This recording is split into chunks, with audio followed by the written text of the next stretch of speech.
একই রকমভাবে সোয়াবিনের তরকারি খেতে খেতে একদম বোর হয়ে গেছো? তাহলে এই রেসিপিটা অবশ্যই একবার বাড়িতে ট্রাই করো। তো প্রথমে সোয়াবিনগুলোকে একটু গরম জলে সিদ্ধ করে নিলাম। তারপর সেটাকে ঠান্ডা জলে কিছুক্ষণ ডুবিয়ে রেখে ভালো করে জল ঝরিয়ে একটা পাত্রে তুলে নিলাম। এরপর একে একে টক দই, হলুদ গুঁড়ো, ধনে জিরে গুঁড়ো, লাল লঙ্কার গুঁড়ো, হলুদ, নুন দিয়ে ভালো করে মিক্স করে আধ ঘন্টার জন্য চাপা দিয়ে রেখে দিলাম। এরপর পাতলা পাতলা করে কেটে রাখা আলুটাকে প্রায় 90% পর্যন্ত ফ্রাই করতে হবে।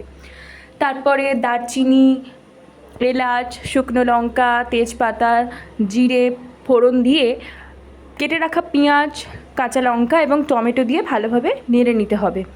তারপর ওতে দিয়ে দিচ্ছি আদা বাটা, রসুন বাটা, কিছুটা পরিমাণে নুন, চিনি দিয়ে ভালোভাবে মশলাটাকে কষিয়ে নিচ্ছি।